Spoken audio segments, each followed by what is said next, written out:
الحمدللہ رب العالمین والصلاة والسلام علی رسول الکریم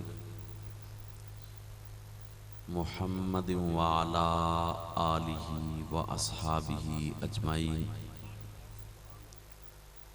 وقال اللہ تبارک وتعالی فی کلامہ المجید والفرقان الحمید۔ اعوذ باللہ من الشیطان الرجیم۔ بسم اللہ الرحمن الرحیم۔ الحمدللہ الذی وہب لی علی الکبر اسماعیل و اسحاق ان ربی لسمیع الدعاء رب اجعلنی مقیم الصلاة ومن ذریتی ربنا وتقبل دعاء ربنا اغفر لی ولوالدی وللمؤمنین یوم یقوم الحساب۔ صدق اللہ العظیم و صدق رسولہ النبی الکریم۔ یاران طریقت و شریعت،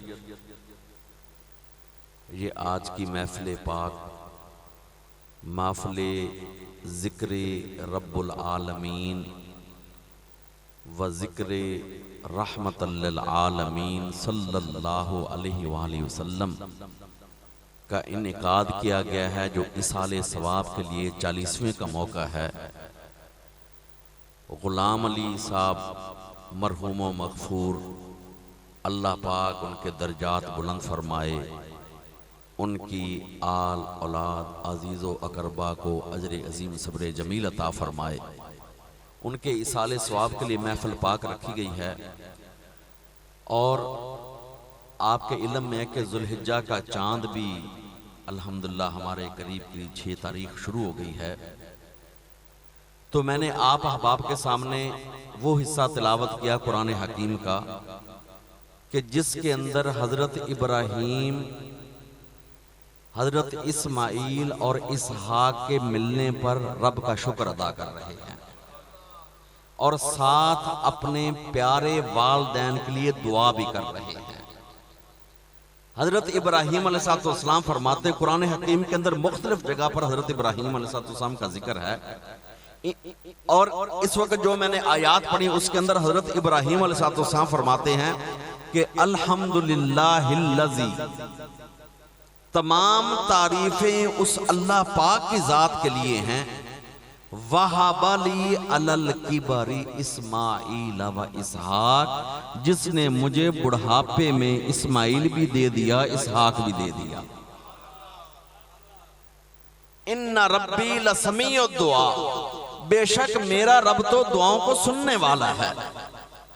یہ حضرت ابراہیم علیہ السلام کے الفاظ ہیں کہ الحمدللہ الذی وہب لی علی الکبر اسماعیل و اسحاق، تمام تعریفیں اس اللہ پاک کی ذات کے لیے ہیں جس نے مجھے عطا فرمایا، مجھے عنایت فرمائے اسماعیل اور اسحاق بڑھاپے میں۔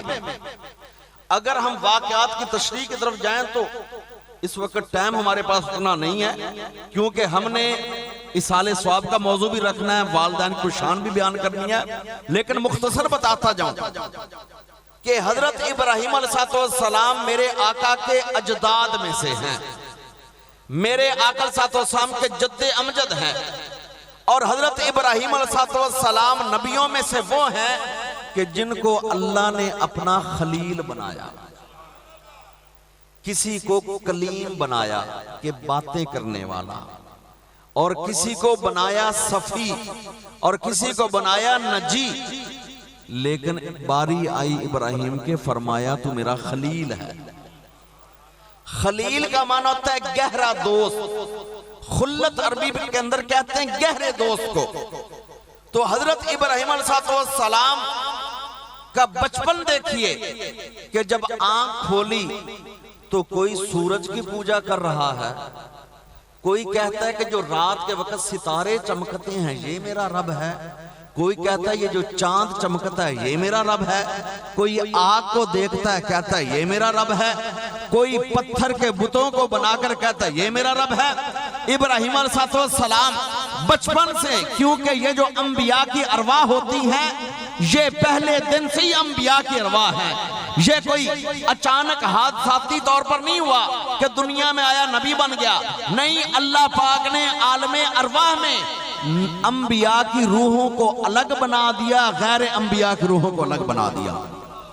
اور حضرت ابراہیم علیہ السلام نے آنکھ کھولی، کوئی کسی کی پوجا کر رہا ہے، کوئی کسی کی پوجا کر رہا ہے، لیکن ابراہیم علیہ السلام کی زبان پر ایک ہی تھا، لا الہ الا اللہ. اور اسی بات کو علامہ اقبال کہتے ہیں کہ اگر بت ہیں جماعت کی آستینوں میں، اگر بت ہے جماعت کی آستینوں میں، مجھے حکم اذاں لا الہ الا اللہ. یہ نہیں دیکھنا چاہیے کہ ہمارا ماحول کیا کہتا ہے، معاشرہ کیا کہتا ہے، یہ دیکھنا چاہیے کہ حق کیا ہے، سچ کیا ہے. ابراہیم علیہ السلام ایک ہی آواز دے رہے ہیں، لا الہ الا اللہ کی. واقعات بہت کثیر ہیں. ابراہیم علیہ السلام کو اس لا الہ الا اللہ کے کہنے کی وجہ سے آگ میں ڈالا گیا، لیکن قلنا یا نار کونی بردم و سلامن علی ابراہیم، اے آگ میرے پیارے ابراہیم پر ٹھنڈی ہو جا، سلامتی والی ہو جا. اور اہل عشق ایک اور نقطہ بیان کرتے ہیں، کہتے ہیں بھلا ابراہیم علیہ السلام کا جسم مبارک اور بال مبارک اور لباس مبارک کیسے جل جاتا؟ کیوں؟ اس لیے کہ پیارے ابراہیم میں نور محمدی تھا، پیارے ابراہیم میں نور محمدی تھا. اور میرے آقا علیہ السلام کے کمال یہ ہیں کہ جس دسترخوان سے، جس کپڑے سے میرے آقا ہاتھ مبارک صاف کر لیں، اس کو تندور میں ڈالا جائے وہ کپڑا نہ جلے، تو جس جسم میں نور محمدی ہو وہ کیسے جلے؟ اللہ! جس جسم کے اندر نور محمدی ہو بھلا کیسے جلے گا؟ ابراہیم علیہ السلام کو آگ نے کچھ نہیں کہا. وقت گزرتا گیا، آپ نے ہجرت کی یہاں سے اور آگئے فلسطین. وہاں پر آپ کی شادی مبارک ہو گئی. 86 سال عمر ہو گئی، 86 سال. گھر میں ابھی تک کوئی پھول نہیں کھلا، ابھی کوئی کلی نہیں آئی. اور اللہ پاک کا قرآن کہتا ہے کہ پیارے ابراہیم علیہ السلام اپنے رب سے دعا کرتے ہیں، ربی حبلی من الصالحین، ربی حبلی من الصالحین، میرے رب مجھے صالح اولاد عطا فرمانا. یہاں پر آ کر نقطہ لکھنے والا نقطہ لکھا ہے کہ شادی کے بعد یہ چیزیں بعد میں مانگا کرو کہ اے اللہ بیٹا دے، اے اللہ بیٹی دے. بیٹا بیٹی کی تقسیمیں بعد میں مانگا کرو، پہلے ابراہیم علیہ السلام کی دعا کو مانگا کرو، میرے مولا آنے والا نیک و صالح عطا فرمانا، میرے مولا آنے والا نیک و صالح عطا فرمانا. اور زکریا علیہ السلام کے بارے میں آتا ہے کہ آپ کی عمر مبارک 90 سال سے اوپر ہو گئی. زکریا علیہ السلام کے گھر میں ابھی تک پھول نہیں کھلا، تو زکریا علیہ السلام اپنے رب سے دعا کرتے ہیں، ربی لا تذرنی فردم وانت خیر الوارثین، میرے مولا میں دنیا میں اکیلا نہ رہ جاؤں، سب سے بہتر وارث تو تو ہی ہے، لیکن مجھے کوئی اچھا وارث عطا فرمانا. تو ابراہیم علیہ السلام کے گھر میں 86 سال کے بعد ایک پھول کھلا. پھول کھلا کیسے؟ اس کے آنے سے پہلے جبریل آئے، جبریل، اور انہوں نے آ کر کہا فَبَشَّرْنَاهُ بِغُلَامٍ حَلِيمٍ، اے پیارے ابراہیم ہم آپ کو بشارت دیتے ہیں کہ آئے گا لڑکا آپ کے گھر میں، بیٹا پیدا ہوگا، لیکن ہوگا کیسا؟ 7 صفت بھی، بِغُلَامٍ حَلِيمٍ، ہوگا بڑا صبر والا، ہوگا بڑا حلم والا، ہوگا بڑا تحمل والا. اور بعد میں رب تعالیٰ کے اس فیصلے نے دکھا دیا کہ کتنے صبر والا تھا وہ. تو حضرت ابراہیم علیہ السلام 86 سال کے بعد بیٹا عطا ہوا. ابھی بیٹے چند مہینوں کا ہے، حکم ہوتا ہے کہ اپنی زوجہ محترمہ مائی ہاجرہ کو اور ان کو بیٹے کو ایسی جگہ پر چھوڑ آؤ جہاں پر کوئی بھی آبادی نہ ہو. بِوَادٍ غَيْرِ ذِي زَرْعٍ، مختصر کرتا جاؤں، فلسطین سے چلے، بیٹے کو اٹھایا زوجہ محترمہ مائی حاجرہ کو ساتھ لیا جہاں پر اب بیت اللہ ہے. یہاں پر اس وقت بیت اللہ بنا ہوا نہیں تھا، نشان اور آثار تو تھے، کیونکہ طوفان نوح جب آیا تھا آسمان سے پانی برسا تھا، زمین سے پانی نکلا تھا، تو دنیا میں جو عمارتیں، جو جھونپڑیاں، ہر چیز بالکل ختم ہو گئی تھی. یہاں بیت اللہ کے آثار پر ریت چڑی ہوئی تھی، بیت اللہ کا یہاں پر نام و نشان نہیں تھا. یہاں پر آ کر پیارے ابراہیم علیہ السلام نے زوجہ محترمہ مائی حاجرہ کو اور پیارے اسماعیل کو بٹھا کر خود واپس جانے لگے. اور ان کا صبر دیکھیے. نبی کی گھر والی پوچھتی ہیں کہ ہمیں یہاں اکیلے چھوڑ کر جا رہے ہو؟ ابراہیم علیہ السلام نے آگے سے جواب نہیں دیا. دوسری بار پھر پوچھا کہ ہمیں یہاں پر اکیلے چھوڑ کر جا رہے ہو؟ پیارے ابراہیم علیہ السلام چلتے رہے. تیسری بار فرمایا کہ اپنی مرضی سے چھوڑ کر جا رہے ہو یا اللہ پاک کی مرضی سے چھوڑ کر جا رہے ہو؟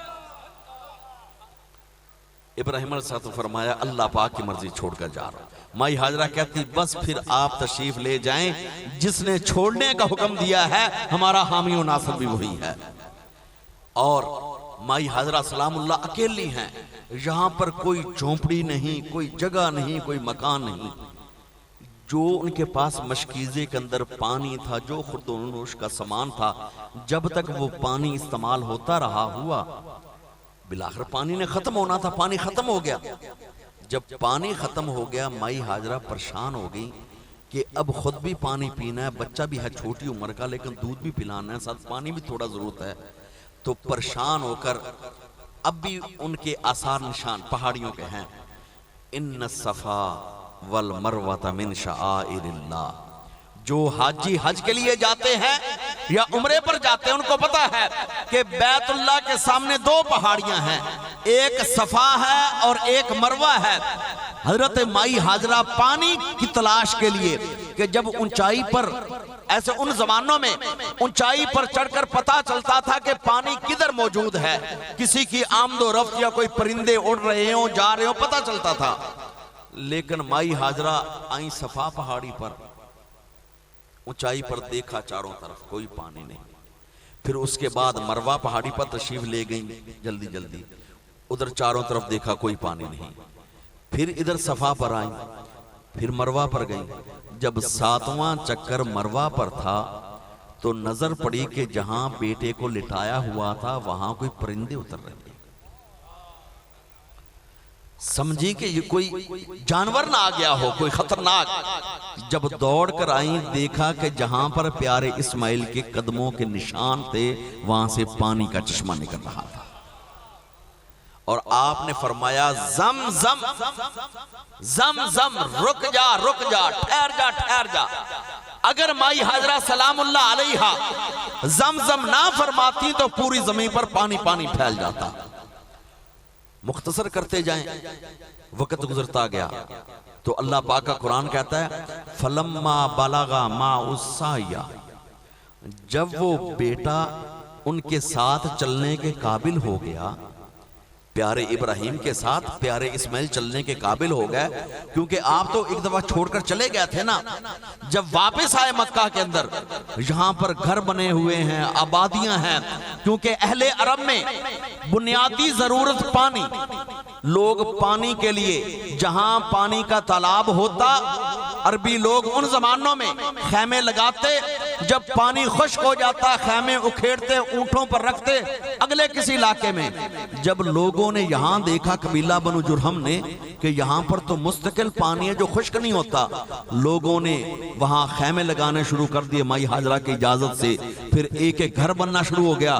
جب حضرت ابراہیم اتنے عرصے کے بعد واپس آئے، آبادی ہو چکی تھی. تو اللہ پاک کا قرآن کہتا ہے کہ جب انگلی پکڑ کر چلنے کے قابل ہو گئے نا پیارے اسماعیل، ابراہیم علیہ السلام نے فرمایا یا بنیا، اے بیٹے، انی ارا فی المنام انی اذبحک فانظر ماذا ترا. اے بیٹے میں نے خواب دیکھا ہے کہ میں تجھے ذبح کرتا ہوں، تیری کیا رائے ہے اس میں؟ اب بچے کی عمر دیکھیے، 7 سال 8 سال بچے کی عمر ہو، بچہ کیا جواب دے سکتا ہے؟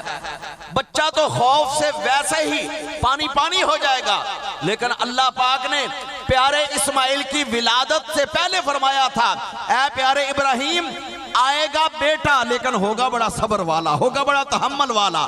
7-8 سال کے بچے ہیں اسماعیل۔ ابراہیم فرماتے ہیں بیٹے میں نے خواب دیکھا ہے کہ فی المنامی انی اذبحو کا، میں تجھے ذبح کرتا ہوں، فانظر ماذا ترا، تیری رائے کیا ہے؟ فرمایا یا اباتی یا اباتی فعل ما تؤمر، ابا جی آپ وہ کام کریں جس کا آپ کو حکم دیا گیا ہے۔ یا اباتی فعل ما تؤمر، ابا جی آپ وہ کام کریں جس کا آپ کو حکم دیا گیا ہے۔ ستجدنی انشاء اللہ من الصابرین، اگر اللہ نے چاہا تو آپ مجھے صبر کرنے والوں میں سے پائیں گے۔ یہ انشاء اللہ کا لفظ پیارے اسماعیل نے بچپنے میں بھی بولا ہے۔ یہ آقا کی بھی سنت مبارکہ ہے کہ جب بھی کسی کام کا آنے والے جو کام کا کہو تو اللہ کی مشیت کے ساتھ خاص کر دو کہ انشاءاللہ، اللہ کی مشیت شامل حال ہوئی، اس کی مرضی ہوئی۔ اب اسماعیل بچے ہیں لیکن اپنے صبر کے بارے میں یہ نہیں کہا کہ ابا جی آپ چھری چلائیں میں بڑا صابر ہوں، نہیں، انہوں نے کہا یا اباتی فعل ما تؤمر ستجدنی انشاء اللہ من الصابرین، اگر اللہ نے چاہا تو مجھے صبر کرنے والوں میں سے پائیں گے۔ اور ابراہیم علیہ السلام نے تو چھری چلائی، چھری تیز بھی تھی، چھری تیز بھی تھی، چلانے والا بھی اللہ کا نبی ہے، لیکن اللہ کو کچھ اور ہی منظور تھا، اللہ کو کچھ اور ہی منظور تھا۔ لکھنے والے تو لکھتے ہیں کہ امر ربی یہ تھا، کوئی شک نہیں، امر ربی یہی تھا، چھری چلے گی لیکن گلا نہیں کٹے گی، لیکن میرا عشق یہ کہتا ہے کیونکہ آقا کا نور محمدی پیارے ابراہیم سے پیارے اسماعیل میں آ گیا تھا، آپ کا گلا نہیں کٹ سکتا تھا۔ سبحان اللہ، بے شک آپ کا گلا مبارک نہیں کٹ سکتا تھا کیونکہ نور محمدی ادھر تھا۔ تو اس لیے یہ نور محمدی حضرت آدم میں ہو تو اللہ پاک ان کی توبہ قبول فرما لیں، یہ نور محمدی حضرت نوح میں ہو تو ان کی کشتی نہ ڈوبے، یہ نور محمدی حضرت ابراہیم میں ہو تو ان کو آگ نہ جلائے، یہ نور محمدی حضرت اسماعیل میں ہو تو ان کے گلے پر چھری نہ چلے۔ تو اس لیے یہ آقا علیہ السلام کی بھی شان اس سے واضح ہو جاتی ہے کہ اللہ پاک نے کتنی عظمت عطا فرمائی آپ کو، سبحان اللہ۔ تو اس کے بعد اللہ پاک فرماتے ہیں کہ ہم نے پیارے اسماعیل کی جگہ پر ذبح عظیم فرمایا، وَفَدَيْنَاهُ بِذِبْحٍ عَظِيمٍ، ہم نے ذبح عظیم ان کی جگہ پر فدیہ دیا۔ وہ کیا کہ جنت میں 40 سال چرنے والا دمبا اللہ پاک نے پیارے اسماعیل کی جگہ پر لٹا دیا اور وہ قربانی ادا ہو گئی۔ تو اب اس کو مختصر کریں کہ جب حضرت اسماعیل کے گلے پر چھری چلائی اور یہ اللہ کا وعدہ ہے کہ میرا شکر کرو، میرا شکر کرو، میں تمہاری نعمتوں کو بڑھاؤں گا، ہے نا اللہ کا وعدہ۔ اور اسماعیل تھے اللہ پاک کی عطا، بڑھاپے میں عطا ہونے والا بیٹا، تو شکرانے کے طور پر پیارے ابراہیم نے چھری چلائی، میرے مولا تیرے ہی ہے نا، تیرے حکم پر چھری چلا رہا ہوں۔ اور ایک شعر کہتا ہے پنجابی زبان میں، ایویں منہ نال گلاں تے ہن سوکھیاں، ایویں منہ نال گلاں تے ہن سوکھیاں، جے عمل کر وکھائیے تے تانگل بنے، پچھلے پہرے دے بچڑے دی گردن اتے، آپ چھریاں چلائیے تے تانگل بنے، ویکھ لو ابراہیمی وفاداریاں، اللہ باپ بیٹا ٹرے کر کے تیاریاں، حق پڑھ کے لبیک مالک دی مرضی اتے، انج لگیاں نبھائیے تے تانگل بنے۔ راہی کہتا ہے بلال حبشی کا عشق دیکھو کہ یار کے پیچھے مارے کھاتا ہے، راہی کہتا ہے کہ آقا علیہ السلام کے اب ایسے کرنی کا عشق دیکھو کہ آقا علیہ السلام کے کے حکموں پر اپنی زندگی قربان کرتے ہیں۔ راہی کہتا ہے کہ پیارے امام حسین کی شان دیکھو کہ آقا کے نام پر کنبہ قربان کرتے ہیں۔ راہی شعروں میں ساری باتیں بیان کر کے نا، راہی جو آخر میں بات کرتا ہے، راہی کہتا ہے کہ راہی اج کل زمانے دے حالات ہیں، اللہ راہی اج کل زمانے دے حالات ہیں، نہ کوئی روزے نمازہ نہ صدقات ہیں، انج مسلمان صدامن دا کی فائدہ، ہر جگہ سر جھکائیے تے تانگل بنے۔ راہی کہتا ہے کہ دیکھو منہ سے باتیں کرنی بڑی آسان ہے، میں مسلمان، میں مومن، میں عاشق رسول، میں آقا صلی اللہ علیہ وسلم کے پاک گھرانے کا عاشق، مولا علی کا عاشق، لیکن ان ہستیوں کے قدموں پر چلنا یہ بڑا ہے مشکل کا۔ اے میمون الگلہ تہن سوکھیاں۔ تو حضرت ابراہیم علیہ السلام اور اسی طرح حضرت اسماعیل علیہ السلام، جب حضرت ابراہیم نے قربانی کے طور پر پیارے اسماعیل کے گلے پر چھری چلا دی، اللہ پاک نے فرمایا ہم نے اے پیارے ابراہیم آپ کو ایک اور بیٹے کی بشارت دے دی۔ پہلے صرف ایک بیٹا تھا نا اسماعیل، جب ان کے گلے پر چھری چلائی اللہ پاک نے فرمایا ہم نے انعام کے طور پر آپ کو اسحاق بھی دے دیا۔ اب اسماعیل بھی پیارے ابراہیم کے بیٹے ہیں، اسحاق بھی پیارے ابراہیم کے بیٹے ہیں، لیکن فرق ہے، فرق یہ ہے کہ اسماعیل وہ ہیں جو مکہ میں رہے، مکہ میں ہی ان کی شادی ہوئی، اور پیارے ابراہیم کے ساتھ بیت اللہ کی دیواروں کو پیارے اسماعیل نے بنایا۔ مستری ابراہیم تھے، مزدور اسماعیل تھے، یہ اینٹیں پکڑانے والے تھے، ابراہیم لگانے والے تھے، یہ ان کے آگے گارا اور ریت اکٹھی کر کے رکھنے والے تھے، وہ جوڑنے والے تھے۔ جب بیت اللہ کی چھت مکمل ہو گئی، جب بیت اللہ کی چھت مکمل ہو گئی، ہوتا کیا ہے جب کام پورا ہو جائے تو پھر مزدوری بھی تو دی جاتی ہے نا، لیکن ابراہیم نے مزدوری پہلے مقرر نہیں کی، اللہ اللہ پہلے مزدوری مقرر نہیں کی، چھوڑ دیا کہ جو میرا مالک چاہے۔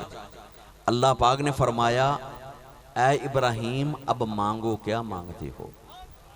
اے ابراہیم بیت اللہ تو بن گیا، خانہ کعبہ تو بن گیا، اللہ کا گھر تو بن گیا، اب مانگو کیا مانگتے ہو؟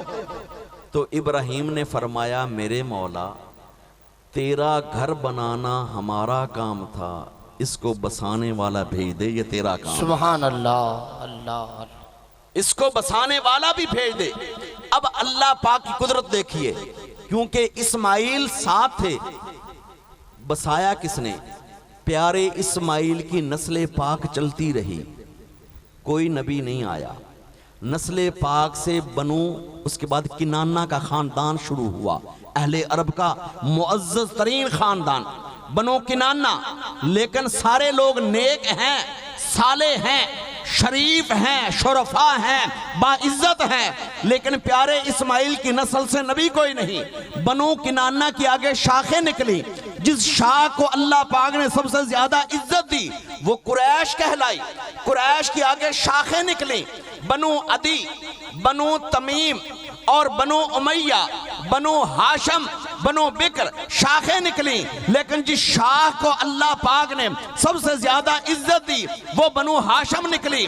بنو ہاشم سارا عزت والا خاندان، جس کو سب سے زیادہ اللہ نے عزت دی وہ پیارے آقا کے دادا عبد المطلب نکلے، سبحان اللہ، اور عبد المطلب کے بیٹے تو 12، جس کو اللہ پاک نے سب سے زیادہ عزت دی جناب عبداللہ نکلے۔ سبحان اللہ، جب جناب عبداللہ کا رشتہ ازدواج سیدہ آمنہ سے ہوا، جو نور طلوع ہوا ان کو محمد مصطفیٰ کہتے ہیں۔ سبحان اللہ اللہ اللہ، تو پیارے ابراہیم کی نسل پاک میں سے حضرت اسماعیل علیہ السلام کی نسل پاک سے بنو کنانہ، بنو کنانہ سے آگے قریش، قریش سے آگے ہاشم، ہاشم بنو ہاشم کے خاندان سے جناب عبد المطلب عبداللہ حضرت محمد مصطفیٰ کے شاہ۔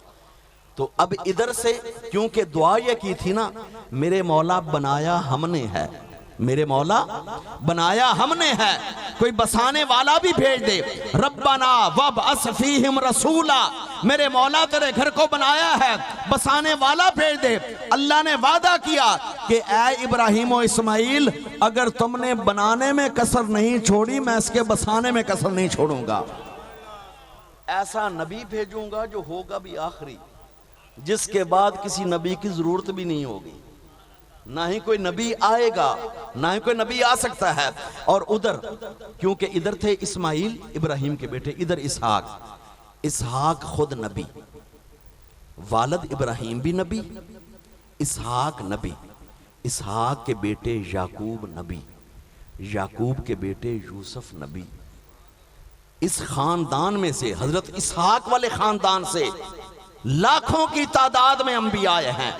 حضرت داؤد اسی خاندان سے ہیں، حضرت اسحاق والے خاندان سے، اور اسی طرح جو ہے نا حضرت سلیمان بھی اسی خاندان سے ہیں، حضرت موسیٰ بھی اسی خاندان سے ہیں، حضرت عیسیٰ بھی اسی خاندان سے ہے۔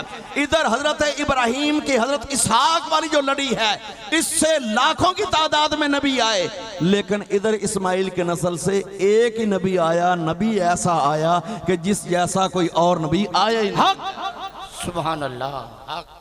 ادھر ایک ہی نبی آئے جن جیسا اور کوئی نبی آئے نہیں ہے۔ تو ابراہیم علیہ السلام فرماتے ہیں الحمدللہ الذی وہب لی علی الکبر اسماعیل و اسحاق، تمام تعریفیں اس اللہ کے لیے ہیں کہ جس نے مجھے عطا فرمایا ہے بڑھاپے میں پیارے اسماعیل و اسحاق۔ ان ربی لسمیع الدعا، میرا رب بے شک دعاؤں کو سننے والا ہے۔ اب حضرت ابراہیم کی اگلی دعا جو الحمدللہ ہم سارے ہی نماز میں پڑھتے ہیں، یہ ابراہیم علیہ السلام کی دعا ہے۔ رب اجعلنی مقیم الصلاۃ ومن ذریتی ربنا وتقبل دعا ربنا اغفر لی ولوالدی وللمؤمنین یوم یقوم الحساب۔ یہ پیارے ابراہیم کی دعا ہے کہ اے میرے رب مجھے بھی نماز قائم کرنے والا بنا دے، ومن ذریتی، اور میری آنے والی نسل کو بھی اپنے آگے جھکنے والا بنا دے۔ عربی زبان میں ذریت کہتے ہیں بیٹا بیٹی، بیٹے کی اولاد یعنی پوتے پوتیاں، بیٹی کی اولاد یعنی کہ نواسے نواسیاں، آگے ان کی اولاد، ان کی اولاد، جو قیامت تک سلسلہ چلتا رہے گا اس پر آتا ہے لفظ ذریت کا۔ ابراہیم علیہ السلام فرماتے ہیں میرے مولا میں تو تیرے آگے جھکنے والا ہوں، لیکن میرے مولا میرے آنے والی نسلوں کو بھی اپنے آگے جھکنے والا بنا دے۔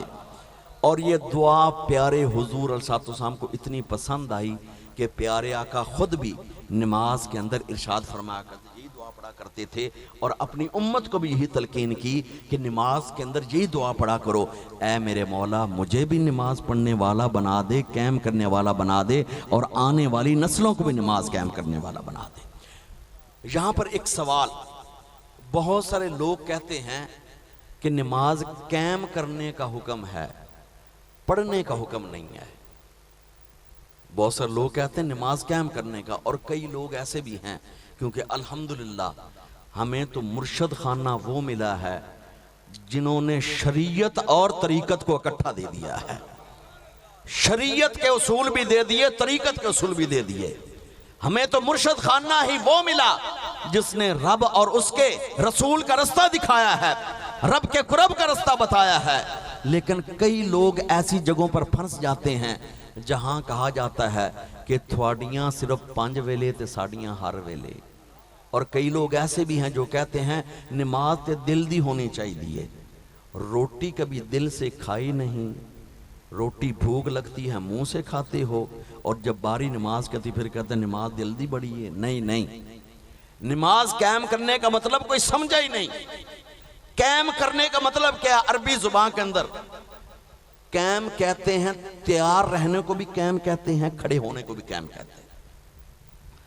قائم کرنے کا مطلب یہ ہے کہ ایک نماز پڑھ کر پھر یہ نہ ہو کہ اگلی کب پڑھنی ہے۔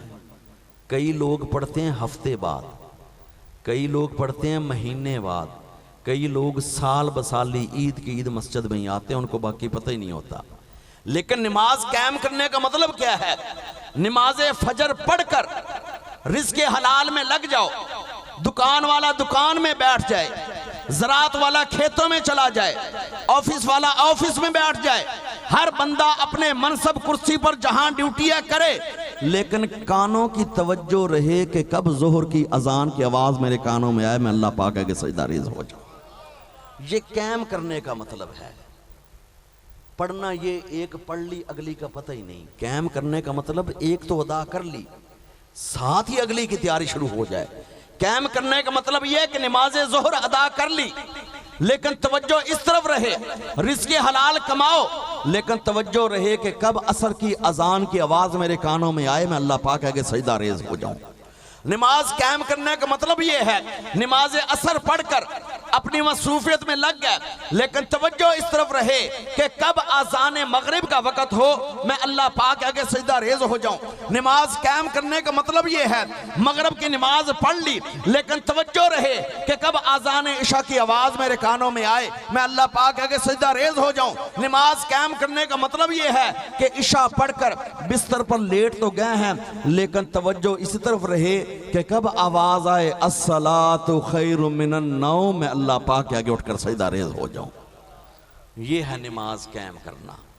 پڑھنا یہ ہے کہ ایک پڑھ لی پھر اگلی کا پتہ ہی نہیں۔ اسی وجہ سے صوفیاء کرام، پیران عظام، پاک برگزیدہ ہستیاں، ان کا میں نے معمول دیکھا ہے کہ جب بھی ان کو وضو کی حاجت ہوئی انہوں نے ساتھ ہی وضو فرمایا۔ کیوں؟ اس لیے کہ نماز قائم کرنی ہے، اس لیے کہ نماز قائم کرنی ہے۔ اور اسی طرح میرے حضور قبلہ عالم حضور پیر سید محبوب عالم شاہ صاحب رحمت اللہ علیہ، ان کی زندگی مبارک کو بہت سارے سنگی پیر بھائی جانتے ہیں اور گھر کے حالات ہم جانتے ہیں کہ جب بھی وضو کی حاجت ہوئی فوراً وضو کر لیا، یعنی ہر وقت وضو میں رہنا یہ بھی نماز قائم کرنے کا اشارہ ہے۔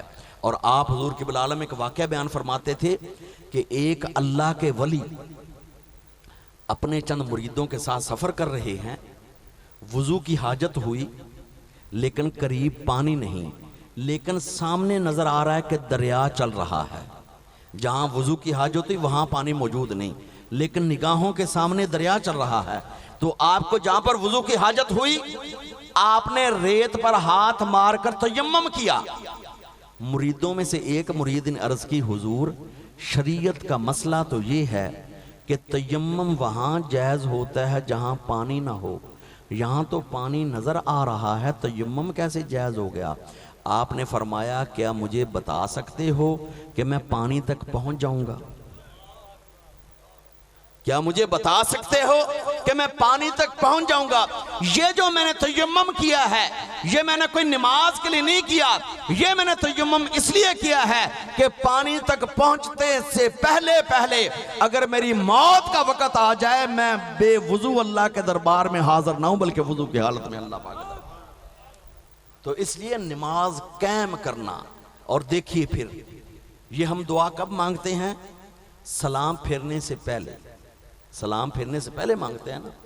تو جب سلام پھیر لیا جائے نماز تو مکمل ہو جاتی ہے۔ تو جب تک سلام نہیں پھیرا ابھی آپ نماز میں ہیں تو ایک بندے میں ہاتھ کے اندر پانی کا گلاس ہو صوفی صاحب، اور بندہ کہے ہاتھ کے اندر گلاس پانی کا بھرا ہوا ہے، بندہ کہے پانی دو میں نے پانی پیاس لگی ہوئی ہے، دیکھنے والا کہے گا یار پاگل ہے، ہاتھ میں گلاس ہے، گلاس میں پانی ہے اور بندہ کہتا ہے مجھے پانی دو، کیونکہ ایک چیز پہلے موجود ہے۔ اب بندہ نماز میں تو پہلے ہے اور نماز میں کہہ رہا ہے میرے مولا مجھے نماز قائم کرنے والا بنا دے، نماز میں کہہ رہا ہے۔ پتہ چلا کہ پڑھنا اور ہے قائم کرنا اور ہے۔ پڑھنا یہ ہے کہ ایک پڑھ کر اگلی کا پتہ ہی نہیں کب پڑھنی ہے، قائم کرنا یہ ہے کہ نماز میں ہی دعا کر رہا ہے میرے مولا میری اگلی نماز قضا نہ ہو، میں تیرے آگے جھکنے والا بن جاؤں۔ رب اجعلنی مقیم الصلاۃ ومن ذریتی، میرے مولا صرف میں اکیلا نہ بنوں، میری آنے والی اولادیں بھی تیرے آگے جھکنے والی بن جائیں۔ ربنا وتقبل دعا، میرے مولا میری دعاؤں کو قبول فرمانا. آگے ربنا اغفر لی، میرے مولا میری بخشش فرمانا. ولی والدیہ، میرے والدین کی بخشش فرمانا. وللمؤمنین یوم یقوم الحساب، اور یوم حساب جتنے مومن ہو میرے مولا سب کی بخشش فرمانا. اب یہاں پر ایک دو حدیثیں میں ذکر کر کے والدین کی شان کے بارے میں، تو اس کے بعد انشاءاللہ صلاۃ والسلام پڑھتے ہیں کہ والدین کی عظمت و شان یہ ہے کہ والدین جب زندہ ہوں ان کے چہروں کو دیکھنے سے حج مقبول کا ثواب ملتا ہے. کتنے خوش قسمت ہیں وہ مجمع کے اندر جن کے مائی باپ ابھی تک زندہ ہیں، اور نصیب والے ہیں وہ کہ جن کے مائی باپ زندہ ہیں. غنیمت جانیے ایسے موقع کو کہ میرے آقا علیہ السلام نے فرمایا، میرے آقا نے فرمایا کہ اگر کوئی بندہ اپنے مائی باپ کے چہروں کو مسکرا کر دیکھ لے اللہ اس کو حج مقبول کا ثواب عطا فرماتا ہے. سبحان اللہ. اللہ حج کتنی بڑی عبادت ہے. لوگ 5 لاکھ روپیہ خرچ کر کے گھر سے 40 دن دور رہ کر بیت اللہ کا قریب اور اس کے بعد میدان عرفات، منا، مزدلفہ ساری جگہ عبادتیں کر کے 5 لاکھ خرچ کیا، گھر سے 40 دن دور رہے، لیکن واپسی پر پھر بھی 100% پتہ نہیں کہ حج قبول ہے کہ نہیں. لیکن میرے آقا فرماتے ہیں میرے امتیوں جس کے گھر میں مائی باپ ہوں ان کے چہروں کو دیکھ کر مسکرایا کرو تمہیں حج مقبول کا. سبحان اللہ. اللہ حج مقبول کا ثواب. میرے آقا نے فرمایا حج مقبول کا ثواب. آقا علیہ السلام کے صحابی کھڑے ہو جاتے ہیں، اٹھ کر عرض کرتے ہیں یا رسول اللہ صلی اللہ علیہ وسلم اگر کوئی بندہ اپنے مائی باپ کو 2 بار دیکھ کر مسکرائے، میرے آقا نے فرمایا اس کو 2 حج مقبول کا ثواب عطا ہوگا. ایک اور صحابی اٹھے، عرض کرتے ہیں یا رسول اللہ اگر کوئی اپنے مائی باپ کو دیکھ کر 3 بار خوشی سے مسکرا پڑے، میرے آقا فرماتے ہیں 3 حج مقبول کا ثواب ملے گا. ایک اور غلام اٹھے، حضور نے بٹھا دیا، فرمایا میرے غلاموں اپنے مائی باپ کے چہروں کو اگر 100 بار بھی دے کر مسکراؤ گے اللہ 100 حج مقبول کا ثواب. سبحان اللہ. اللہ مائی باپ زندہ ہوں بہت بڑی غنیمت ہے. ماں کے بارے میں آتا ہے نا، موسیٰ علیہ السلام اپنے رب سے جا کر ملاقاتیں کرتے ہیں، اپنے رب سے جا کر کلام کرتے ہیں. جب موسیٰ علیہ السلام کی والدہ ماجدہ دنیا سے رخصت ہو گئی نا تو سوچا کہ اپنے رب سے جا کر باتیں کریں. آواز آئی اے موسیٰ آج کلام ذرا سنبھل کر کرنا. موسیٰ علیہ السلام عرض کرتے ہیں یا اللہ میں تیرا وہی بندہ موسیٰ، تو میرا وہی رب. کوہ طور وہی جگہ، نہ جگہ بدلی، نہ بندہ بدلا، نہ رب بدلا، آج خاص حکم کیوں؟ فرمایا اے موسیٰ جب آپ گھر سے قدم نکالتے تھے نا پیچھے دعا کرنے والی والدہ موجود تھیں، اب والدہ پردہ کر گئی ہیں، پیچھے دعا کرنے والا کوئی نہیں رہا. اے موسیٰ اب کلام ذرا سنبھل کر کرنا. اور اس لیے شاعر کہتا ہے نہ جانے دعاؤں میں کون یاد رکھتا ہے. شاعر کہتا ہے مجھے نہیں پتا کہ مجھے دعاؤں میں کون یاد رکھتا ہے، نہ جانے دعاؤں میں کون یاد رکھتا ہے. میں ڈوبتا ہوں سمندر اچھال دیتا ہے. جب بندہ خود سمندر میں چھلانگے لگائے، یعنی بندہ مشکلات کے گڑھے میں خود جائے، لیکن اگر سمندر بھی نکال دے تو سمجھ لینا تیرے مائی باپ کی دعاؤں کا اثر پیچھے موجود ہے. نہ جانے دعاؤں میں کون یاد رکھتا ہے، نہ جانے دعاؤں میں کون یاد رکھتا ہے. میں ڈوبتا ہوں سمندر اچھال دیتا ہے. مائی باپ زندہ و حیات ہوں ان کا ادب کیا جائے، ان سے محبت کی جائے، ان سے پیار کیا جائے، ان کے ساتھ مسکرا کر گفتگو کی جائے. کیونکہ لوگ تو کتابیں پڑھتے ہیں نا، لوگ کتابیں پڑھتے ہیں، مائی باپ اولاد کے چہرے پڑھتے ہیں. یہ صرف میرا جملہ نہیں، ایک وقت آئے گا کہ ہر باپ اور ماں کو اس چیز کا اندازہ ہو جائے گا کہ اولاد کے چہرے پر مسکراہٹ ہو. مائی باپ بھوکے بھی ہوں، اولاد کے مسکرانے کو دیکھ کر وہ بھی مسکرا پڑتے ہیں. اور اگر اولاد کے چہرے پر آثار غم ہوں، فکر کے آثار ہوں، مائی باپ گھر میں جتنے بھی خوش ہوں لیکن اولاد کے چہرے کو دیکھ کر وہ غمگین ہو جاتے ہیں. اولاد کا مسکرانا مائی باپ کے لیے خوشی کا باعث ہے. اولاد کا غمگین ہونا مائی باپ کے لیے غم کا باعث ہے، اس لیے میرے آقا نے فرمایا اپنے مائی باپ کے چہروں کے سامنے آ کر مسکرایا کرو، تمہیں حج مقبول کا ثواب ملے گا۔ اس حدیث پاک کو سامنے رکھ کر جن کے مائی باپ زندہ ہیں اب اندازہ لگائیں کہ جن کے چہروں کو دیکھ کر مسکرانے سے اتنا ثواب ملتا ہے، تو جو ادب سے پیار سے مائی باپ کو پانی پیش کرے گا اللہ کتنا اجر عطا فرمائے گا، جو ادب کے ساتھ ان کے سامنے کھانا رکھے گا اللہ کتنا اجر عطا فرمائے گا، جو اپنے مائی باپ کے جوڑوں کو ان کی جوتیوں کو سیدھا کر دے گا اللہ کتنا اجر دے گا، اور جو مائی باپ کی خدمت کرے گا اور مائی باپ کے دل سے دعائیں نکلیں اللہ کتنا راضی ہوگا۔ ایک ہوتا ہے دعا کروانا، باریک فرق ہے، باریک فرق۔ ایک ہوتا ہے دعا کروانا، ایک ہوتا ہے دعا لینا۔ جب اولاد اپنے ابا جی اماں جی کہتے ہیں نا کہ ہمارے لیے دعا کریں، ہر والد اور والدہ بغیر کہے بھی دعا کرتے ہیں۔ اولاد بے ادب بھی ہو جائے نا، مائی باپ پھر بھی ان کے لیے ہدایت کی دعا کرتے رہتے ہیں۔ لیکن ایک ہوتا ہے دعا لینا، بندہ کام ہی ایسے کر جائے مائی باپ کے دل سے دعا نکلتی رہے۔ دعا کروانا بھی سنت ہے، دعا کروانا بھی سنت ہے، بزرگوں سے، مرشد خانے سے، بڑوں سے دعا کروانا بھی سنت صحابہ ہے، لیکن دعا لینا بھی سنت صحابہ ہے کہ اس انداز سے خدمت کی جائے کہ ان کے دلوں سے دعائیں نکلتی رہیں۔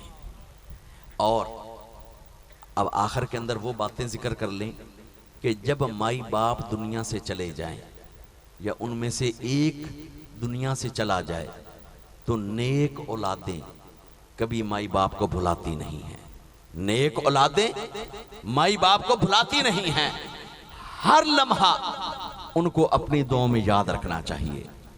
دیکھیے نا، مائی باپ تو وہ ہیں کہ اگر بیٹے نے فیکٹری، مل، دفتر سے رات کے 9 بجے آنا ہو، روز 9 بجے آتا ہو، اور اگر کسی دن 10 بج جائیں تو مائی باپ بے تاب ہو جاتے ہیں، ان کی نگاہیں دروازے کی طرف ہوتی ہیں، سوچتے ہیں کہ ہمارا بیٹا روز آتا 9 بجے ہے، 9:30 ہو گئے ہجے نہیں آیا، اتنے 10 منٹ ہو گئے ہجے نہیں آیا۔ مائی باپ وہ ہیں کہ جو تمہارے ٹائم کو دیکھ کر جب ٹائم وقت اوپر ہو جاتا ہے ان کے دل بے قرار ہو جاتے ہیں، اور اب اگر مائی باپ قبروں میں ہیں ان کا بھی حق بنتا ہے کہ کم از کم ہفتے میں ایک بار جمعۃ المبارک کے دن اپنے مائی باپ کی جا کر قبروں کی زیارت کیا کرو، مائی باپ کی قبروں کے پاس تھوڑی دیر بیٹھا کرو، الفاتحہ شریف اور سورۃ اخلاص اور ان کے آیات طیبات پڑھا کرو۔ مائی باپ کی قبروں کی زیارت کرنے کا بھی اللہ پاک نے بہت اجر رکھا ہے۔ ایک کام کہ ان کی جا کر قبروں کی زیارت کرنا مائی باپ کے لیے، دوسرا کام کہ ان کے لیے دعا کے جملے بولتے رہنا۔ یہ آج کا موقع اجتماعی دعا کا موقع، 40ویں کا موقع ہے نا، آج کا موقع، یہ آج کا موقع اجتماعی دعا ہے، لیکن اپنے مائی باپ کو اپنی انفرادی دعا میں، اپنی تنہائی کی دعاؤں میں بھی ہمیشہ یاد رکھنا چاہیے۔ تیسرا کام، اپنے مائی باپ کے لیے اللہ پاک نے جتنی ہمت و توفیق دی ہو، نیت کر کے کسی کو پلا دیں، کسی کو کھلا دیں، کسی کو پہنا دیں، کسی حاجت مند کی حاجت پوری کر دیں۔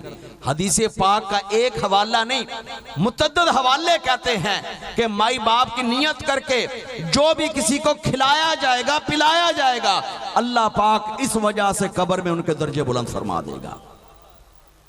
آقا صلی اللہ علیہ وسلم کی بارگاہ کے اندر صحابی آئے، ان کی مٹھی میں کھجوریں، اب ایک مٹھی میں کتنی کھجوریں ہو سکتی؟ افضل صاحب تو مدینہ شریف رہ کر آئے ہیں نا، ایک مٹھی کے اندر کتنی کھجوریں ہو سکتی ہیں؟ 7 دانے 8 دانے، زیادہ اس کے اندر اگر موٹی کھجوریں ہوں، امبری ہوں تو کم دانے ایک مٹھی میں۔ اور آقا سے عرض کرتے ہیں یا رسول اللہ صلی اللہ علیہ وسلم، اگر میں یہ کھجوریں اپنی فوت شدہ والدہ کے لیے تقسیم کروں تو کیا میری ماں کو قبر میں فائدہ ملے گا؟ اچھا ہوا صحابی رسول نے پوچھ لیا ہماری اصلاح کے لیے۔ لوگ تو اب بھی تانا دیتے ہیں کہ یہ کھاتے خود ہیں، پیتے خود ہیں اور کہتے ہیں کہ ثواب ان کو ملتا ہے۔ دین عقل پرستی کا نام نہیں ہے، دین آقا کے فرمانوں کو ماننے کا نام ہے۔ عقل تو یہی کہتی ہے نا، کھائے کوئی پیے کوئی، فائدہ کسی کو کیسے ہو۔ انہوں نے حضور سے عرض کیا یا رسول اللہ مٹھی میں کھجوریں ہیں، اگر میں تقسیم کروں میری والدہ کو فائدہ ہوگا؟ حضور نے فرمایا یقیناً فائدہ ہوگا۔ انہوں نے اعلان کیا یا رسول اللہ میں اعلان کرتا ہوں کہ میرا کھجوروں کا باغ ہے، اس سال کا سارا پھل اپنی ماں کے نام پر تقسیم کرتا ہوں۔ اور اسی طرح آقا کی بارگاہ میں ایک دوسرے صاحب بھی آئے، عرض کیا کہ انہوں نے یا رسول اللہ والدہ کا انتقال ہو گیا ہے، مجھے ان سے بڑی محبت تھی، مجھے کوئی حکم فرمائیں کہ میں ایسا کام کروں کہ ان کو قبر میں فائدہ ہو۔ حضور نے فرمایا اے سعد، فلاں جگہ پر پانی کی کمی ہے، پانی کا کنواں کھدوا دے، کیونکہ اس وقت ایسے ہوتا موٹر نلکیں تو یہ چیزیں نہیں تھی نا، مشینری، پانی کا کنواں کھدوا دے، اس پانی کے کنویں سے جو بھی پانی پیے گا ثواب تیری والدہ کو ملتا رہے گا۔ حدیث پاک کے اندر صحیح مسلم کے حدیث پاک میں آتا ہے لوگوں نے اس کنویں کا نام رکھ دیا بیر ام سعد، سعد کی ماں کا کنواں، حالانکہ سعد کی ماں تو پہلے فوت ہو چکی تھی۔